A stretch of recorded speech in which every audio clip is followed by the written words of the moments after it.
loud and clear. Your favorite beats always near. Tune in, tune out. Let the vibe begin. Overt Radio, spinning hits to win. Wake up to the best. Overt Morning Show. All right, good morning Lagos, good morning Nigeria, welcome. This is Overt Radio. We are broadcasting to you live from the city of Lagos. Lagos is the center of excellence, the city that never sleeps. This morning I have with me here the Honorable Ogwike Nwachukwu, the Chief Press Secretary and Special Advisor on Media to Imo State Governor, Distinguished Senator Hope Uzodinma, which I will call in a very few seconds to discuss about the development in Imo State and other issues concerning 2027.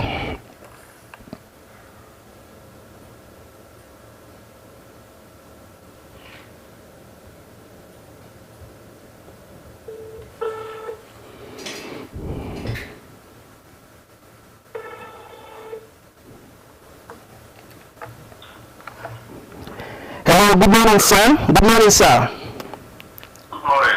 All right, you're listening. We're live to radio. We're live on radio. This is Overt Radio. We're broadcasting live from the city of Lagos. Good morning. Good morning. All right, we have millions of listeners listening to us from Lagos, anywhere across the globe. All right, sir. I don't know. Can you introduce yourself so that our listeners can have a better understanding who we are talking to, sir? My name is Ogwike Nwachukwu. I work with the Governor of Imo State, Distinguished Senator Hope Uzodinma, as Chief Press Secretary and Special Advisor on Media. Okay, fantastic. Thank you very much, sir. Sir, so how is Imo State this Tuesday morning, the 28th day of July? Imo is peaceful. Imo is peaceful. Imo is peaceful. All right. On that note, sir, let's start with this question. Sir, His Excellency, Distinguished Senator Hope Uzodinma, has been in charge of the state since 2020. What has been the general perception of Imolites in the state since your principal came in power? And if there are any key achievements so far that His Excellency have been able to achieve, have been able to put in place in Imo State, what has been the general perception of Imolites, sir? Well, thank you so very much for this question. Let me remind you of what former president of South Africa, Nelson Mandela, Dr. Nelson Mandela, said, while he was alive. He said, it seems impossible until it is done. Yeah. It always seems impossible until it is done. Frankly speaking, I've been with Hope Uzodinma, Distinguished Senator Hope Uzodinma, our governor since 2020, when he came on board here. Okay. So I'm in a position to tell you that the difference is very, very, very clear. Very, very clear. When we came here, I think we didn't meet a state in the right sense of the word, a state that was being governed or that was governed by state. Everything was sound, looking sound. Everything.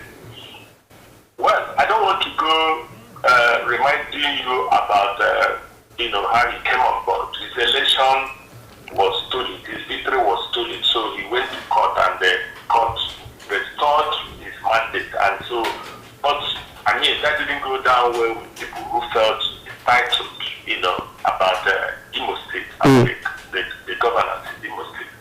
But that aside, he came and discovered that there was so much work to be done. And then it started almost immediately. When we came here, there were no routes. Okay.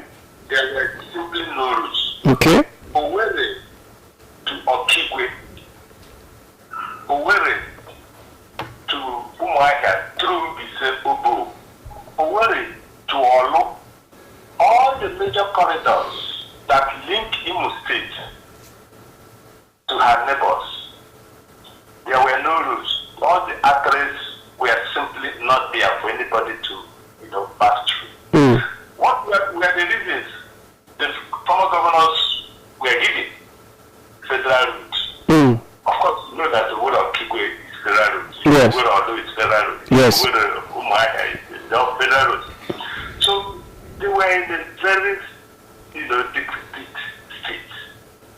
They were in the states of, I don't know how to describe it. There was a point on Owerri, Okigwe Road. That place is called Ekemele. From Owerri to Ekemele, today you can travel to Okigwe from Owerri under 40 minutes. From Owerri to this Ekemele, which is still within Owerri Capital Development Territory. Yes. It's supposed to be less than 5 minutes. But if you get to Ekemele, you can be sure that you stay there for 5 hours. I just want to use this as an example to tell you how the journey will be, assuming you set out to go to Okigwe from Owerri. Yes. Before we come to God. Now, Kenneth, if you have been to Imo, Yes. if you have been to Imo and you have traveled on that road, I leave you to do the assessment yourself. If you have been to Imo and you have traveled on Owerri, Mbise Obo, Umuahia Road, I also leave you to do the assessment yourself. If you have traveled on Owerri, Olu Road, before we came on board, and today, I also leave you to do the assessment. But that's not the issue.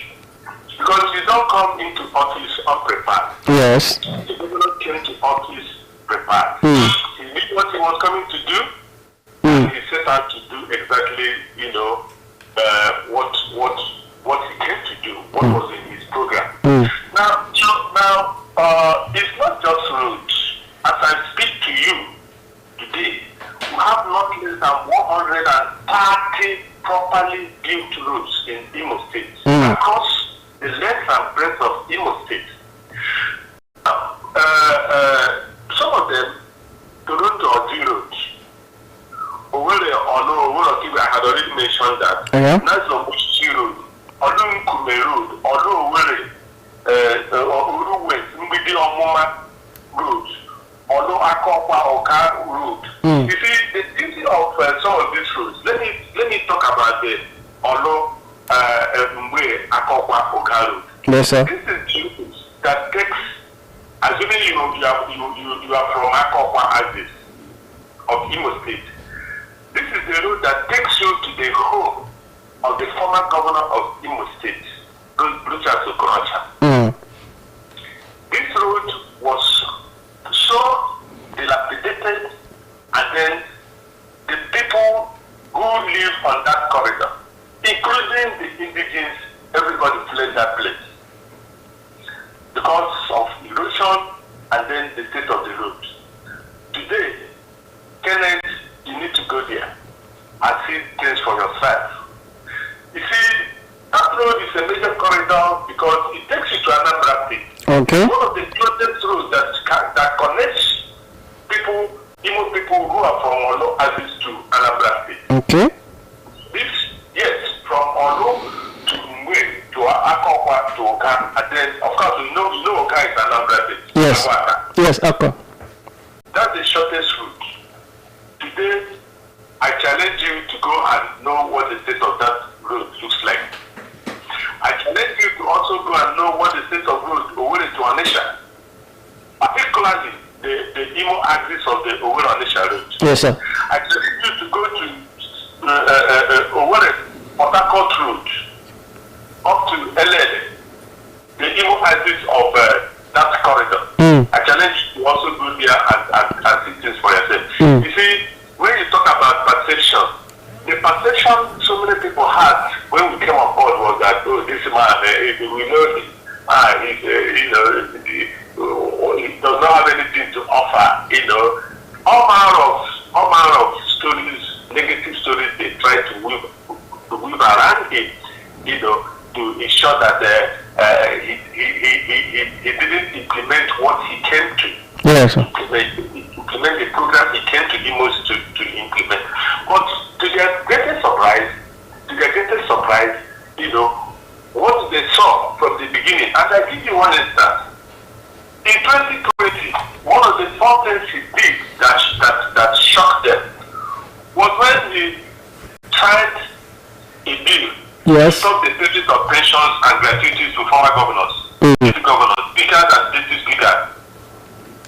Because that particular bill violated the 1999 constitutional amendment.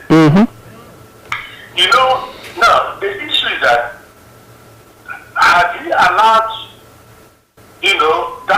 that law the way it was yes, he would have been a beneficiary. Governor Hope Uzodinma would have been a beneficiary by the time he has completed his tenure. But he repealed that law. Said that the executive bill that repealed it. That was the first shocker. But he didn't come to serve himself. Yes, but what were the responses? What were the responses of the past governors of that state? What were the response? Were they happy with it? It didn't go down with some of them. Okay. It also didn't go down well with not just the governors. Remember that law. That law covered even deputy governors, speakers, and deputy speakers. Yes. And I am in the position to tell you that during that time, or rather, I was able to see documents that suggested that even ordinary House of Assembly, imagine the state of Imo State when fantastic projects. Apart from roads, are there any other thing like school, education, health, workers' welfare? Can you touch light three things from those areas? Schools, how has been the performance of Imo students in WAEC? What is the level of education? Are teachers now well trained, to teach in classrooms in Imo State? Now, let me start with the tertiary institutions. Yes, sir. Know that Imo State, as we speak today, how many state tertiary institutions? You have Imo State University. Yes. You have University of Agriculture and Environmental Sciences, have Keo Badiwe University, Idato. You have Benjamin Owajimobu College of Education. You have Imo State Polytechnic, Omoma, which has been changed to University of Innovation today. And you also have Benjamin Nzeribe in the College of Education. These are just tertiary education institutions outside of School of Nursing, School of Midwifery, in Olo and all that. Yes, sir. Now, of course, Abanikobo College of Education, which was a federal institution domiciled here in Nowhere, past administrations worked hard in quotes to ensure that Aban, was fully acquired by the federal government. They never achieved it. Government administration achieved it. Today you have Aban Federal University of Education. Now, the University of Agriculture and Environmental Sciences was originally a polytechnic. Okay. And he worked and got it converted to a university. And then the polytechnic was relocated. Now, Kembanwe University, if you remember, it was the former governor, Roger Sokorocha, Yes. who established that Institution. with a different name, with a name. Palm University, if you remember. That Palm University, unfortunately, the resources that were used to establish that university, were supposed to be the resources of the state. We're supposed to be resources of the state. But in the course of our administration, Yes, sir.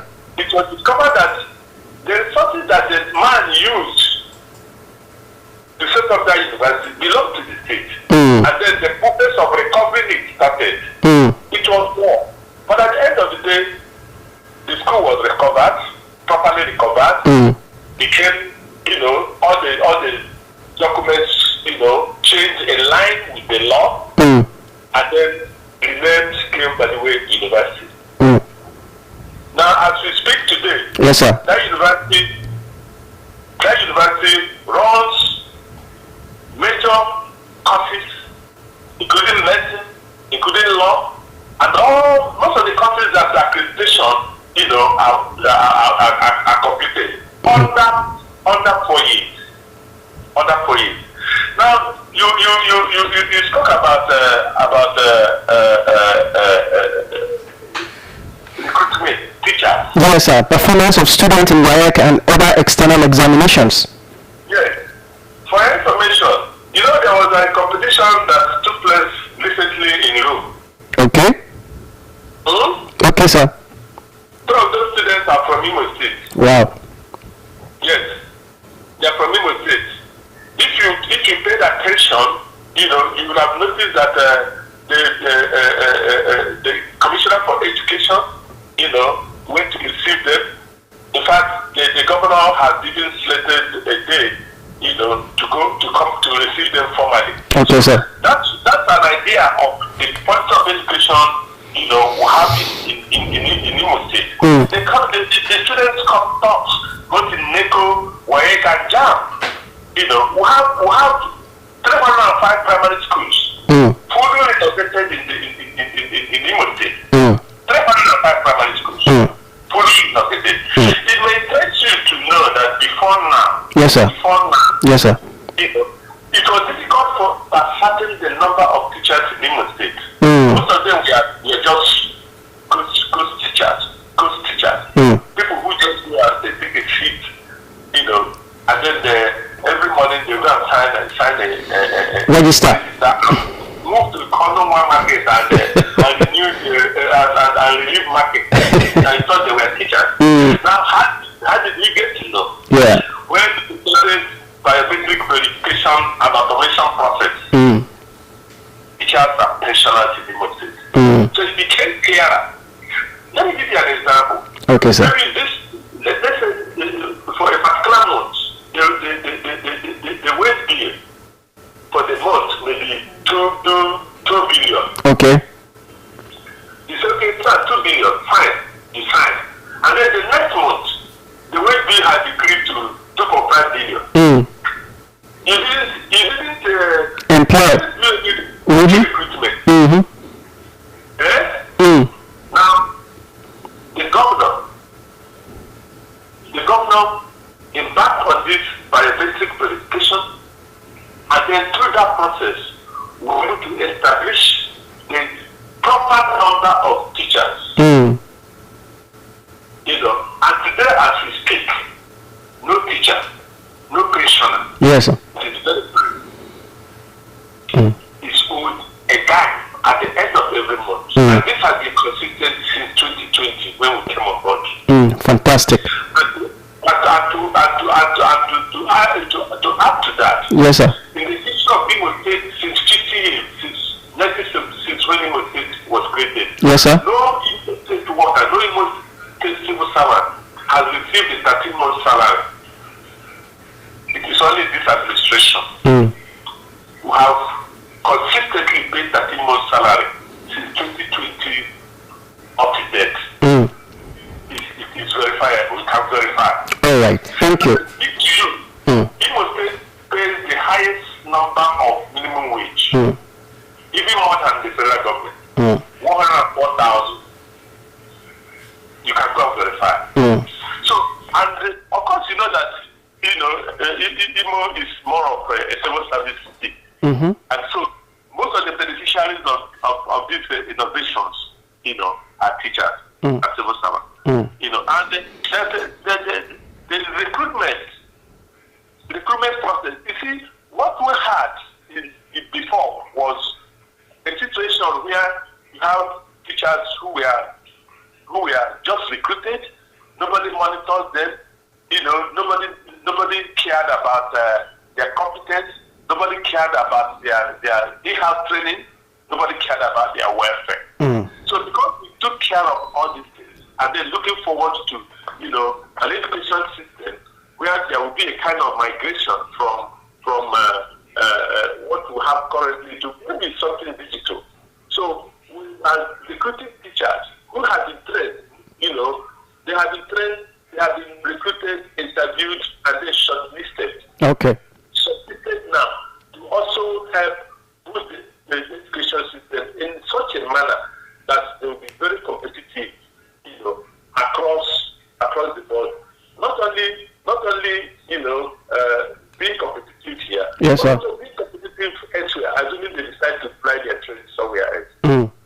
All right, fantastic, sir. You've done enough. You've done very well in giving our listeners and those who are watching us live on YouTube, some of the developments that your principal, distinguished Senator Hope Uzodimma, the governor of Imo State, have been able to achieve since he came on board in 2020. All right, listeners, if you just joined us, I'm having an interview with Chief Press Secretary and Special Advisor on Media to Imo State Governor, distinguished Senator Hope Uzodimma, in the person of Honorable Ogwikwe Nwachukwu. This is Overt Radio. We are broadcasting live from the city of Lagos. Lagos is a center of excellence. We are currently streaming on YouTube at Overt Radio Live. You can watch past of this interview on our various social media platforms, on X, Overt Radio Live, on Instagram, Overt News, and on TikTok, overt.radio.live. All right, sir. Let's move to the next question. You've talked so much about development in Imo State. Now, what about insecurity in Imo State? There has been relative peace, in Imo for some time now, because I've sat with some of the political figures from your state here in the studio, and they were able to testify that that your principal, distinguished Senator Hope Uzodimma, has done relatively well when it comes to insecurity. How did he manage to do that? Compare, despite the fact that Imo State and other states in the southeast are the hubs for this IPOB and ESN, members. So how did your principal, how did he able to tame, the rise, the upsurge of this IPOB and other insecurity elements in Imo State, sir? Anything that you would like us to know? How did he manage to do that? First, I want to appreciate those who appeared on your studio and were able to tell you that the situation of insecurity in the state has been dealt with. I love to say that Imo State is not the hub. I disagree that Imo State is the hub. Okay. Okay, sir. Southeast is the hub. We can begin to do the argument. Now, when we came on board, because of the circumstances surrounding the coming of the governor. Yes. Yes. Like I did say earlier, a lot of people felt entitled, and they started to plot on how to undermine the system, undermine the government, and then some of them went into all manner of alliances. Yes. Not state actors. then unleashed criminals on the state. If you recall, the first bitter experience we had was the jailbreak here at the correctional center. Yes. And then the criminals. Yes. The criminals who had been in prison, waiting for the final decision on their life. They were released. These people, they facilitated the release. How are you sure? How are you sure about that? These are just allegations. No, you see, it's there. They've not been able to, because you see, they've not been able to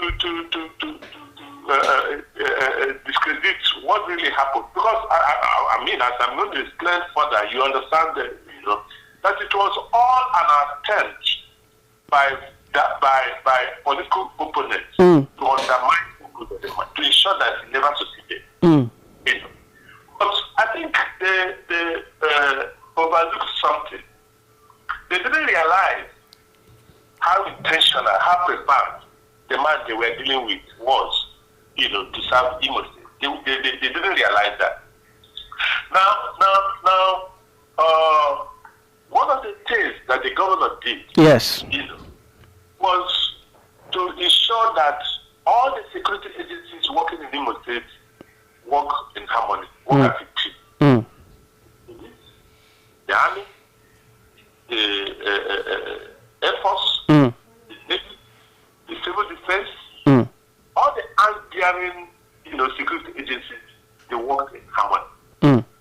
We are constantly meeting, mapping out strategies on how to, go about arresting these people. And I mean, in fairness to them, most of these boys were arrested. A good number of them were arrested.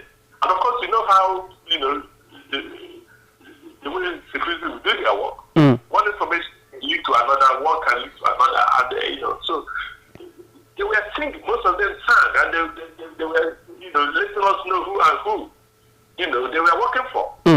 So when I say, people who had interest in the government of this state, yes, opponents, yes, who aligned with non-state actors to undermine the state, thinking that they were undermining the governor. So that was really what happened. But I'm glad to report today that the situation is fully under control. Imo State, as we speak today, is one of the most peaceful states you can think about. When we came here, yes, sir, the whole of Overt, there was no nightlife. Of course, you know that Imo State is one of the states in the country that you can go to. Again, nightlife was just given. But it completely disappeared. People ran away because of insecurity. So, but as I speak to you today, nightlife is back. People go about their businesses. People open their shops. Yes. Even on Mondays, we no longer have sit at home. yes, On Monday, in Imo State, that's completely fizzled out. But that wasn't the situation before. So those who appeared on your program and told you that look, the situation insecurity in Imo State has been made with, I think they are right. That it's not just them, even those who live abroad, who live overseas, and who happen to come home now, because a lot of people who are living outside the country, yes, some of them will get information about how insecurity has crippled life, how people are no longer living here. Until they come here and stay here for 1 week, 1 month, months, so some of them will go back and say, wow, unlike what we had, this is it. So there will always be time for people to say, okay, this thing that I'm doing that is not yielding results. Yes. Why not I think time came when those who felt that they were trying to undermine purpose of the man's administration. Thought that the more we try to undermine this man's program, the more we are seeing the result of what he's doing. And in any case, I think because of the development yes, that they are seeing here, yes, so the people were happy, and then they didn't have any choice, that to queue behind them, and then the people who were in the position to give information about insecurity, they were giving information and all that. And so it was a collective effort, and that at the end of the day, that's why we have the peace we have achieved today. All right. Thank you very much, sir. Thank you very much, Honorable Maguike Nwachukwu, who is the Chief Press Secretary and Special Advisor on Media to Imo State Governor, Distinguished Senator Hope Uzodimma. This is Overt Radio.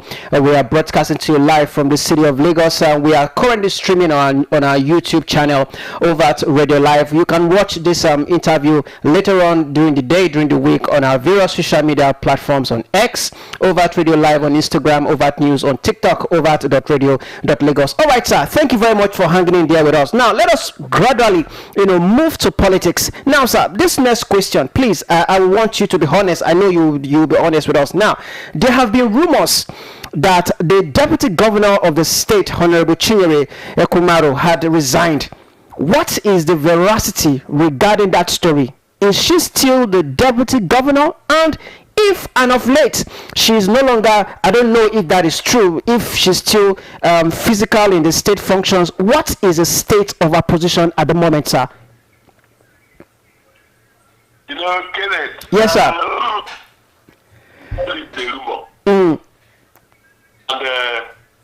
I don't dwell on rumors. Okay. Rumors are pursued by people who are not ready to go look for the facts. And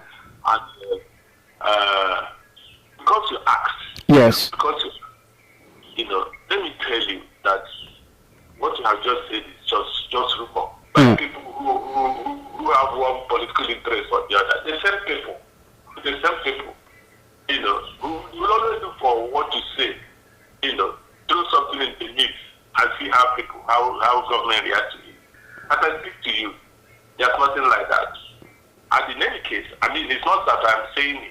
The deputy governor is there for anybody to cross-check. The deputy governor is there. If you're in doubt, you send people to her office. If you're in doubt, I can ask you, I can tell you assignments where she went to represent the governor.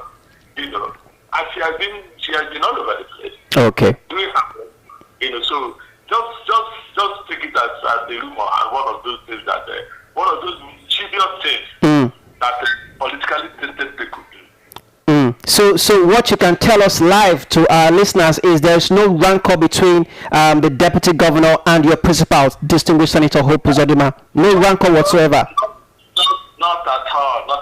They enjoy the best of relationship. Even the deputy governor herself, will tell you, they enjoy the best of relationship. All right. She's happy doing her work. Okay. And she's happy working with the governor like Distinguished Senator Hope Uzodimma. All right, fantastic. Thank you very much, sir. Okay, now the next question, still on politics, sir. Your principal was a two-time senator who represented Imo West between 2011 and 2019. Hasn't he done enough as a senator for the district? Why is he still going back again as a senator? Because it will be in the history of Nigeria that a seven governor will resign and still go back to the Senate.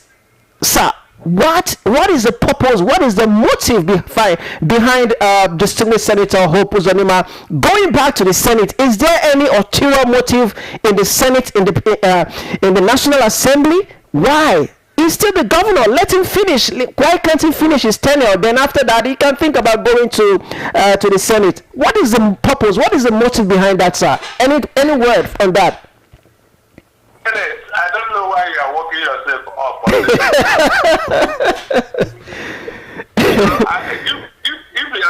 If I'm following the foul of any law, constitution, can you point that to us so that we can deal with it? No, on a very serious note. Yes. In politics, in politics like in any other thing, the more work you do and do well, if you do a work well, you are giving more work. That is how it is. But the Senate is it higher than than the governor? Because I would have I was expecting maybe your principal, maybe after finishing the governor, maybe then he can be vying for the ministerial position, or but going to the Senate, I don't know if there's anything wrong with that. Listen now. Yes.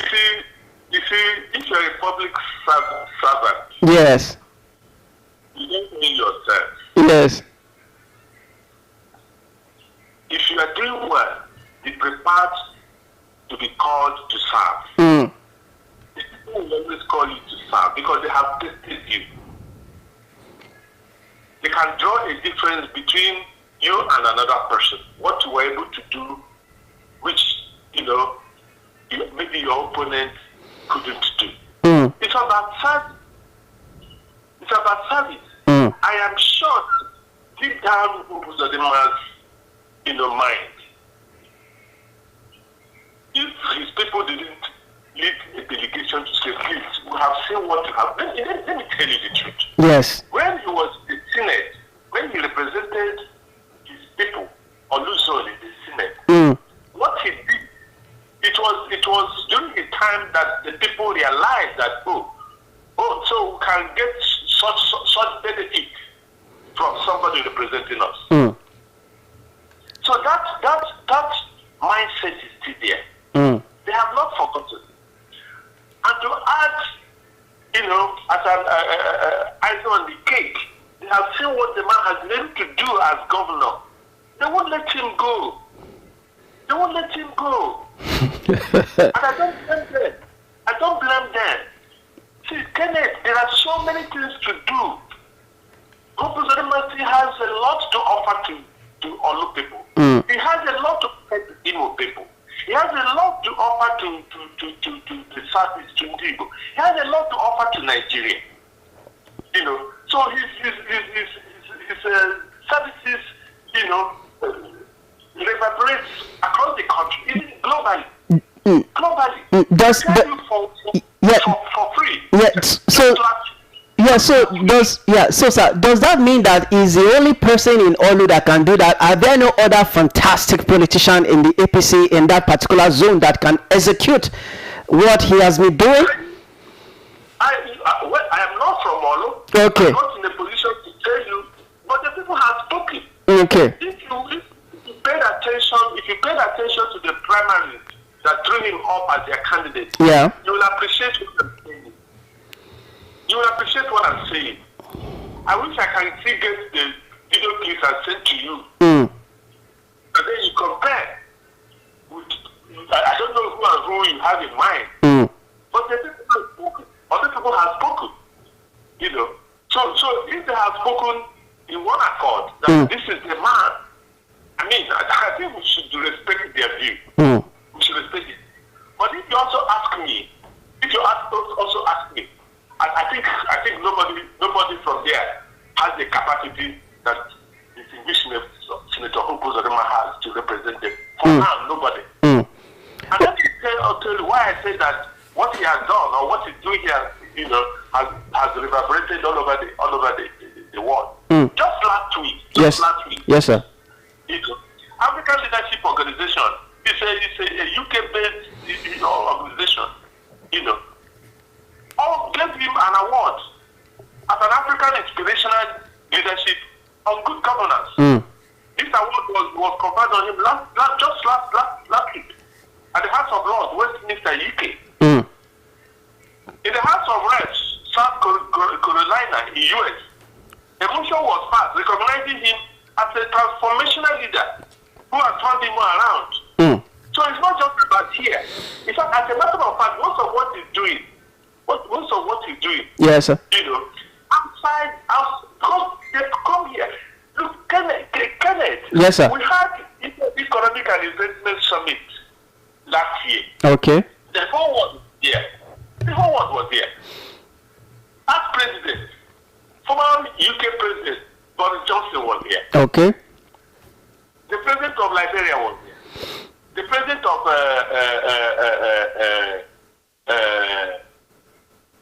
three African presidents were here. And you see, activity. Yes. Brought people like mine. People who are development oriented. People who are service oriented. People who are passionate about leadership, about governance. All right. I said, there's something going on here.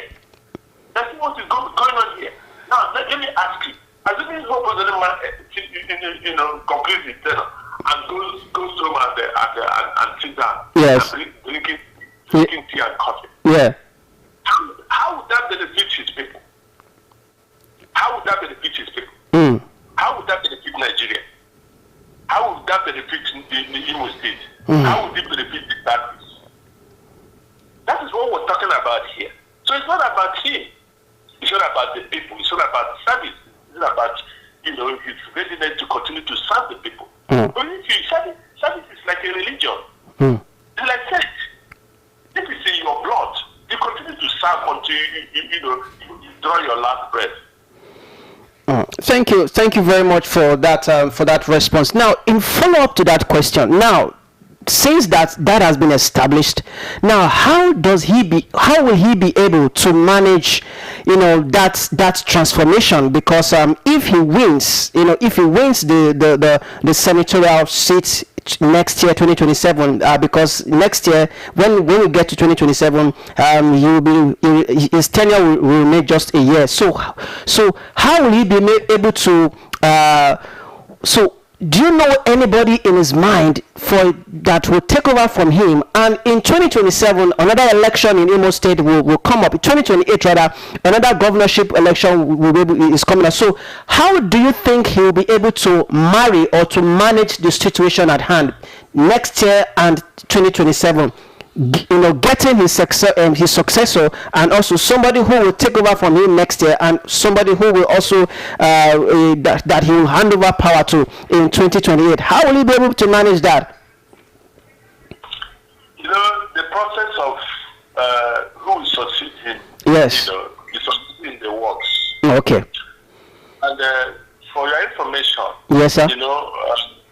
Oluzon has produced 3 governors. Okay. Of Imo State. Okay. So Olo has ruled the people from Olo, have ruled Imo State for the substantial number of years. And the governor is conscious of this. He's conscious of the fact that other zones should be given the opportunity to govern, to rule the state.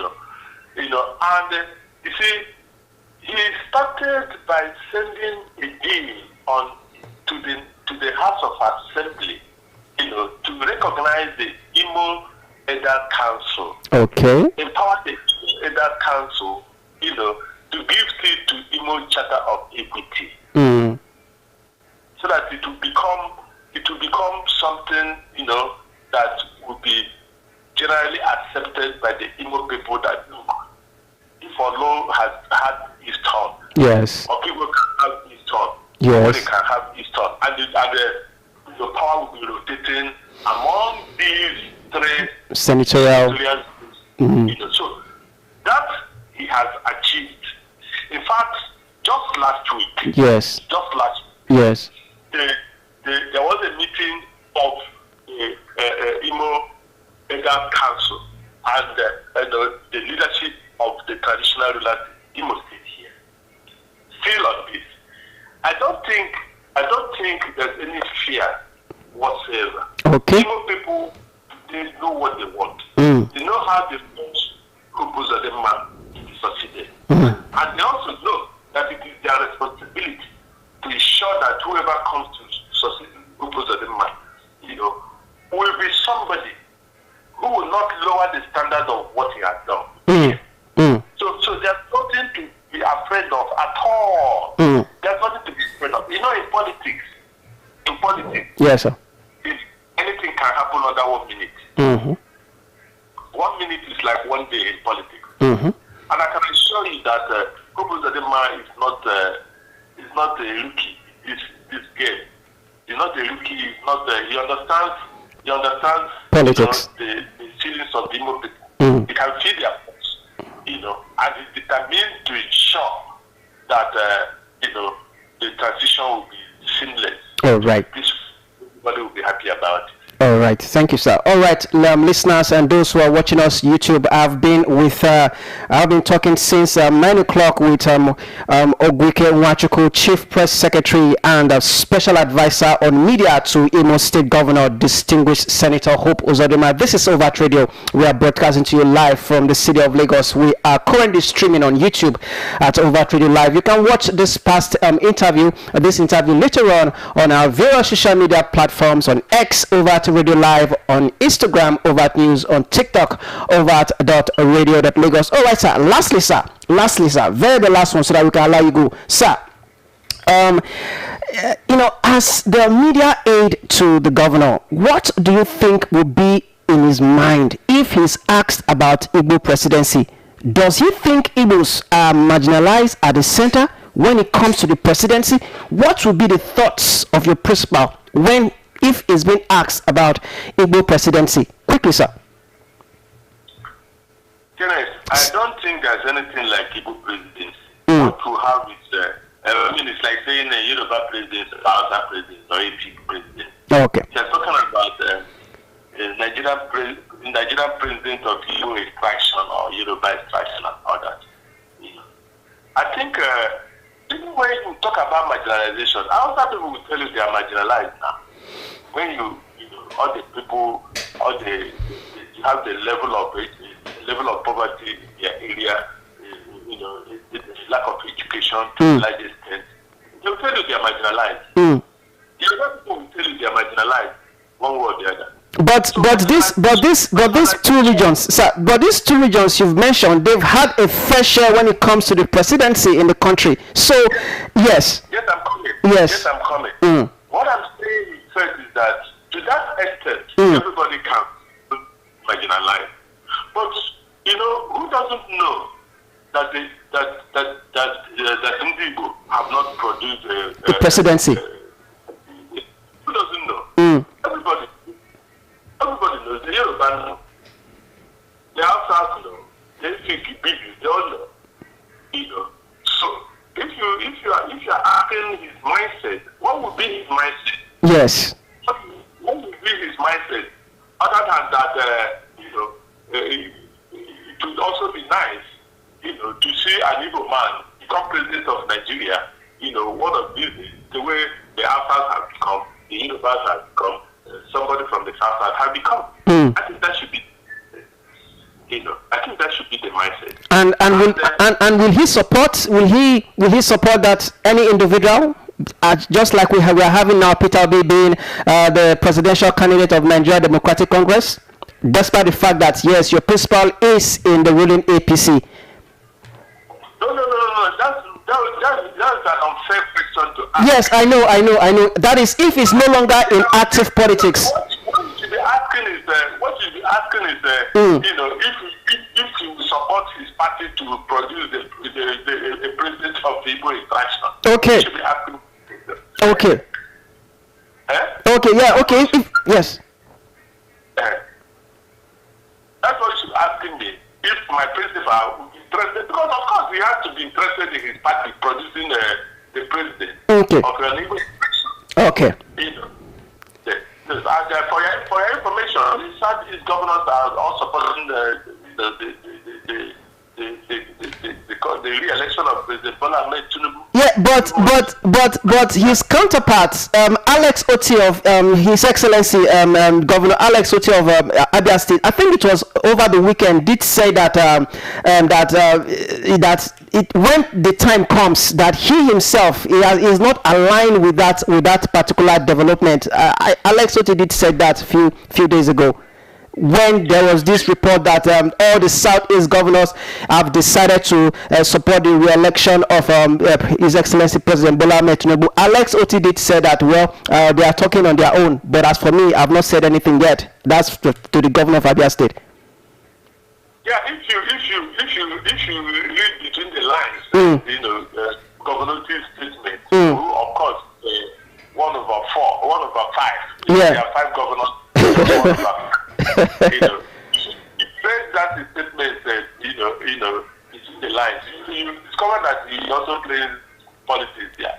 Okay. It's not disputing does now. Okay. He does not do what he's supposed to do. You read that between the lines, you discover that, he's playing small politics. But it's allowed. It's allowed.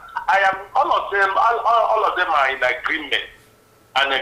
Okay. They are in full support. Okay. Of the election of the current president. But at the same time, yes, they recognize the fact that the Igbo qualified to be president of Nigeria. They were the after man had become the way the Yoruba man, had also become. Mm-hmm. So that I think that is the mindset of all of them.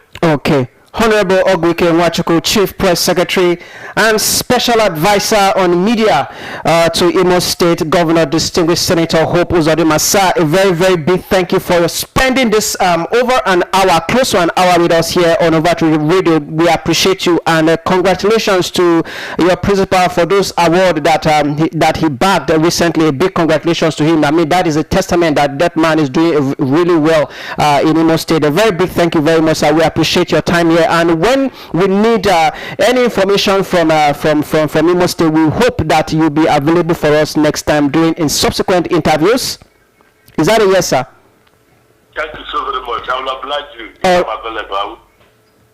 All right. Thank you very much, sir. Thank you. God bless you. Have a nice week ahead, sir. Thank you, Kenneth. It's my pleasure. All right, sir. All right, listeners, thank you for joining us. You have been listening to the interview, an exclusive interview with Ogwike Nwachukwu, Chief Press Secretary and Special Advisor on Media to Imo State Governor, Distinguished Senator Hope Uzodimma. Well, that wraps up the political update, the Tuesday edition of Political Updates here on Overt Radio. 10 o'clock, Bukola Olowolafe will bring us the news update. You can watch parts of this interview later on our various social media platforms on X, Overt Radio Live on Instagram, Overt News on TikTok, Overt.radio.lagos, and on YouTube, Overt Radio Live. Bye for now.